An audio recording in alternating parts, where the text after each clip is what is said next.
Good morning, it's Thursday, March 7th, it is 8:35. This is a Public Welfare Subcommittee meeting.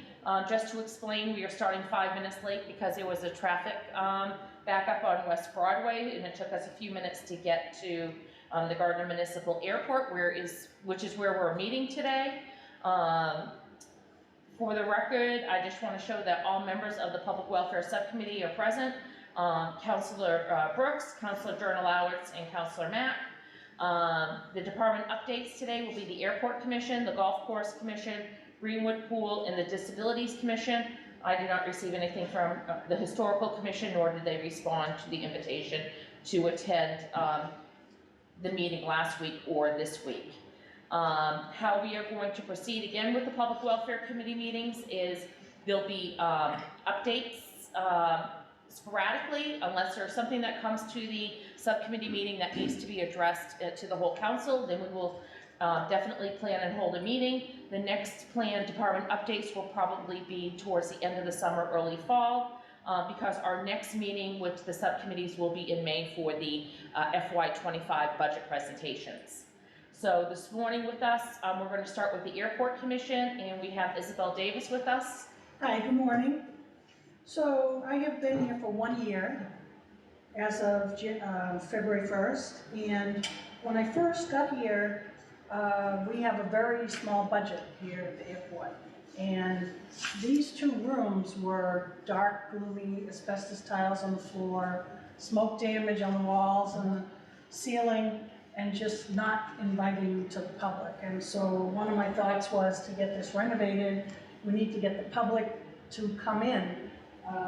For the last many years, this door's been locked and the public has not been able to come in. Of course, it didn't look very good on the inside. Anyway, so I was able to get COVID relief grant money for 2020, 2021, and 2022 in the amount of $61,000. And that was very helpful because I used half of that to rehab these two rooms.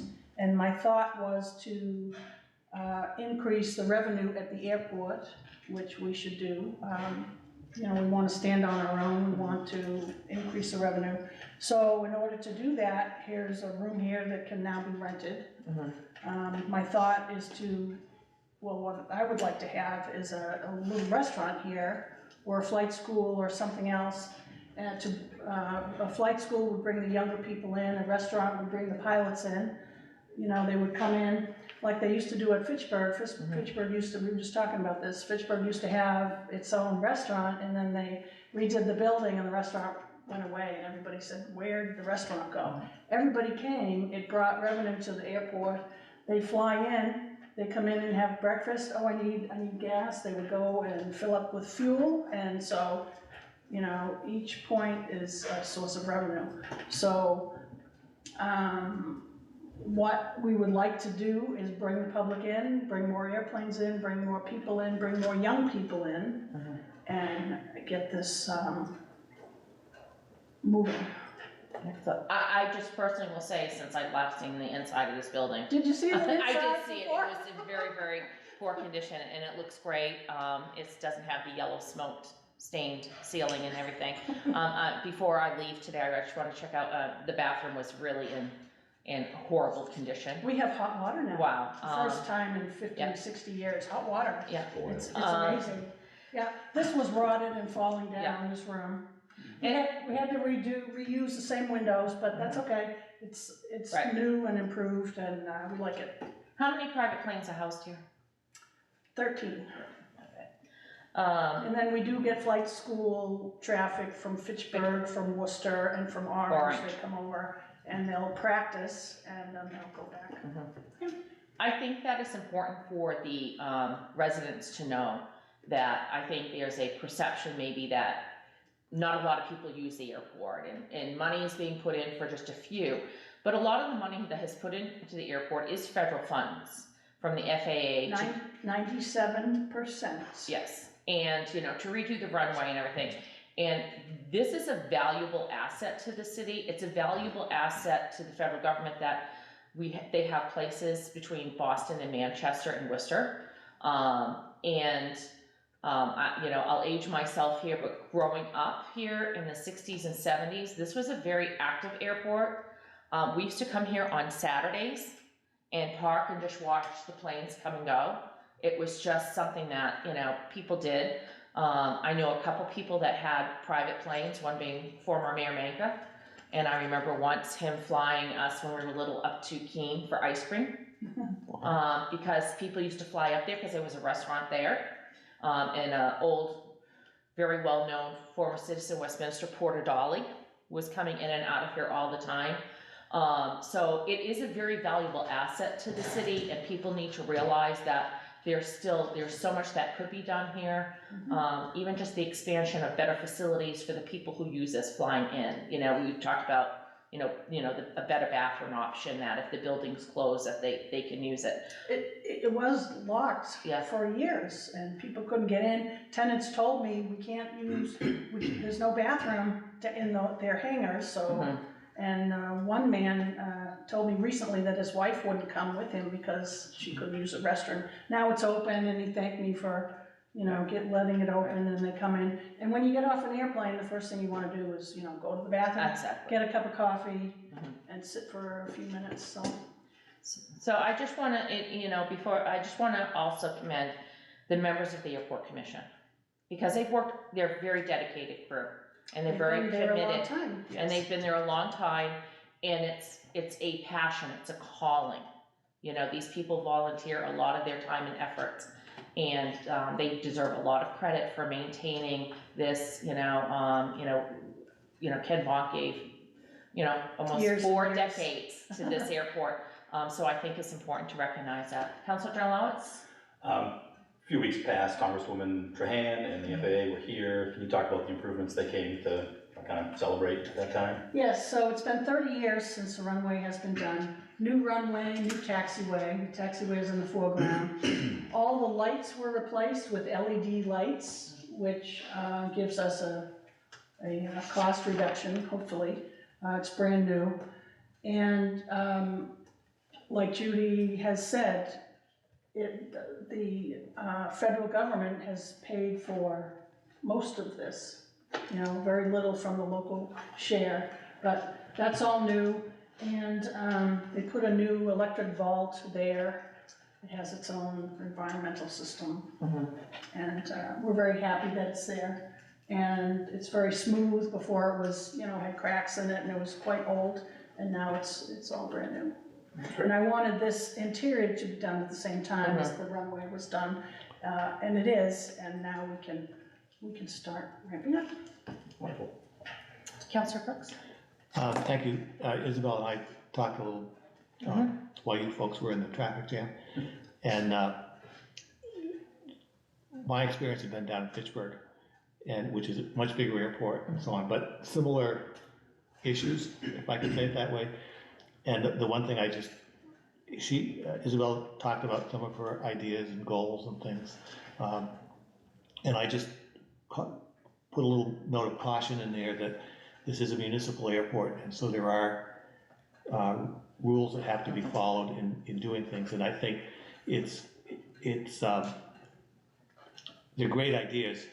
We just have to make sure that we're following the right steps to do what we want to do. If we want to put a restaurant in here, what do we have to do? What's the process for doing it? And what's the liability to the city? And what's the liability? And to just think things through before we act. That's all. And I would say that we have crossed those challenges with the golf course, and so we know that getting a consistent restaurant and vendor and everything that comes with it is extremely, I'd be perfectly honest with you, actually even something more like a diner type atmosphere would be much more than actually building a permanent restaurant or something. But I mean, that's something that really would have to be. Right. Whatever it's done, there are procurement rules that have to be followed. Exactly. You talked about the golf course. I'm sure everybody knows the rules. Keep it simple. Keep it simple. Donuts, coffee. Yeah. Okay. Thank you fry for later. the question. Can I just, we just talked about the furniture in here and that you could use a conference table or any used, do you have any type of wish list? Because I think that if people know there are specific things that, you know, you're looking for that could possibly be donated to the airport. Mhm. I think that would be helpful, or they could contact you directly.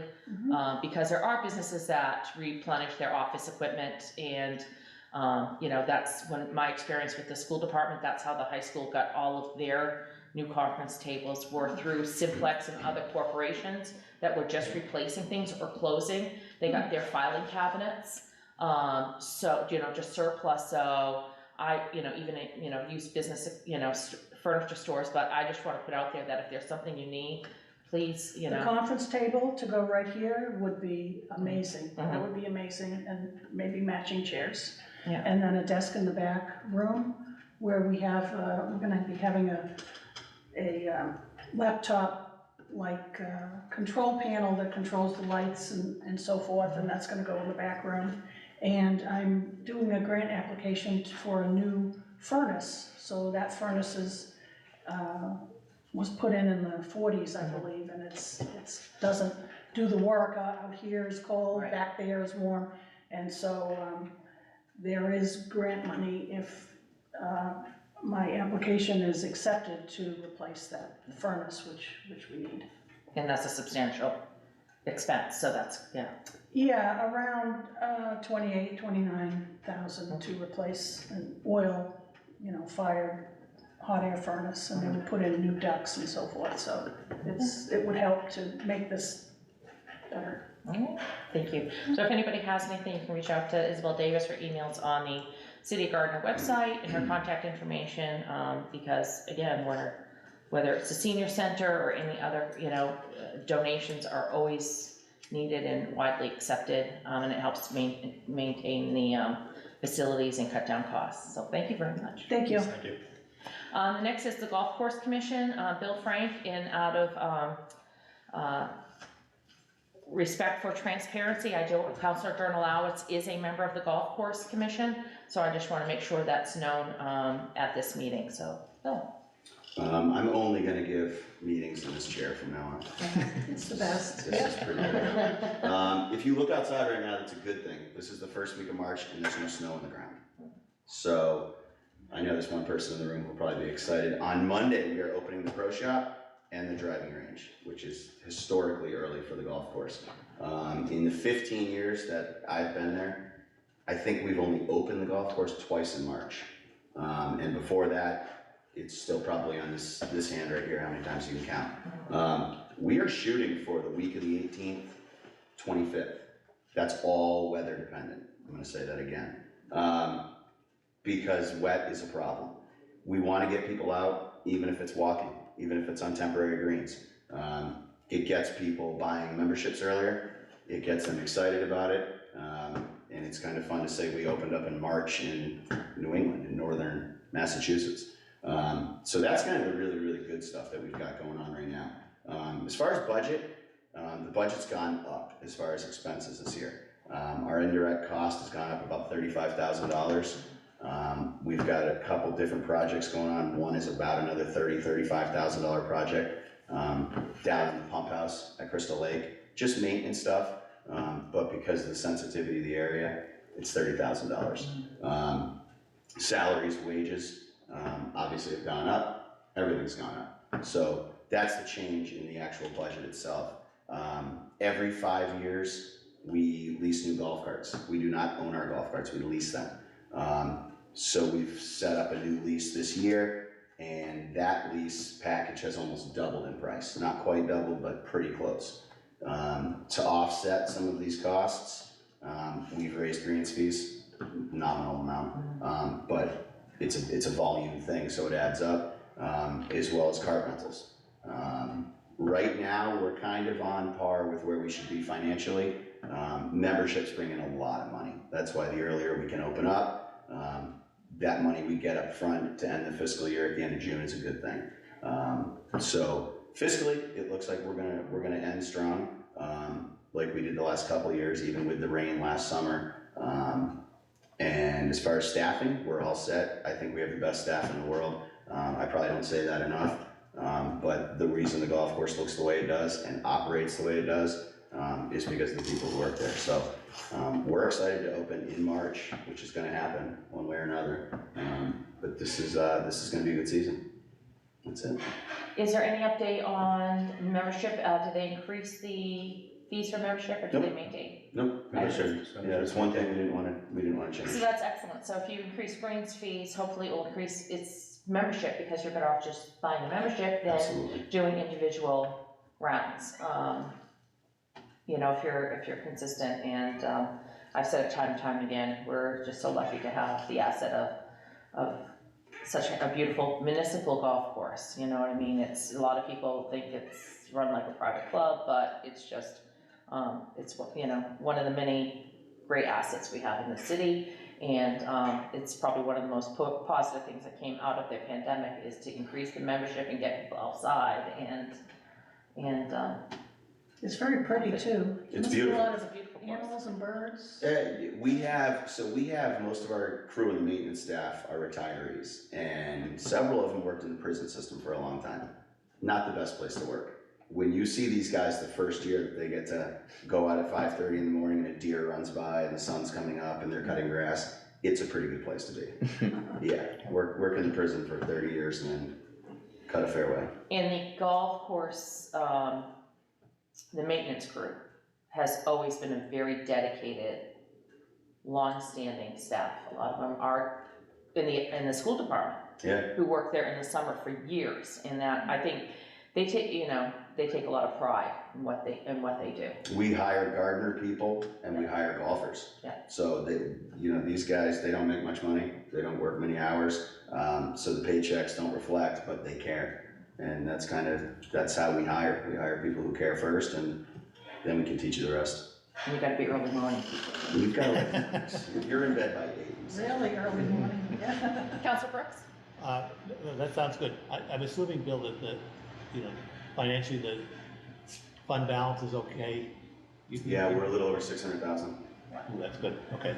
Because I'm just gonna say, I remember it's 15 years ago, I guess, between a retirement that had a major payout for sick leave buyback, paying for the sewer connection, and then the ice storm of 2008, the airport went through a very rough stretch where we were, I guess, swapping employees and trying to do things just to get the golf course to run a positive note.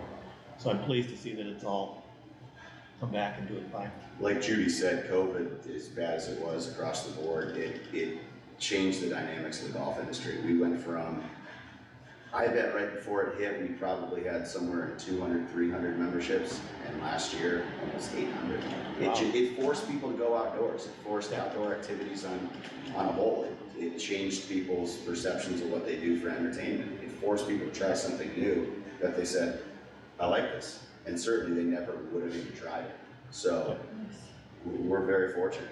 The whole industry is fortunate, and it shows.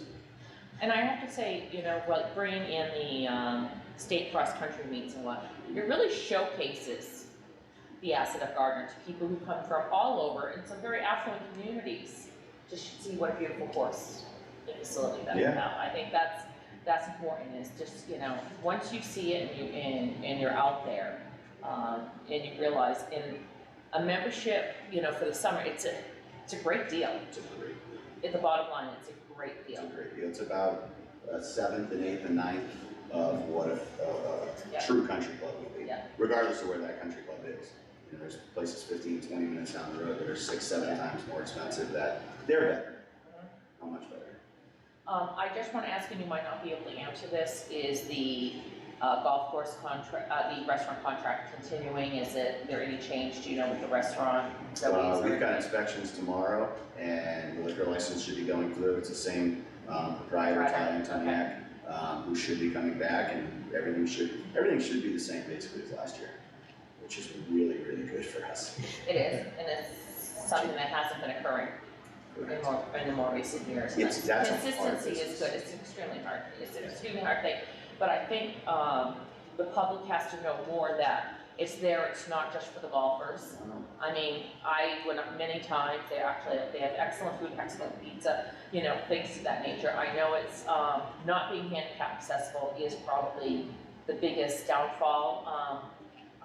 Parking can be an issue, I know as well, but it's a great asset, and on a beautiful day, just to sit out there and look out on the golf course. It's just another option for people to take advantage of.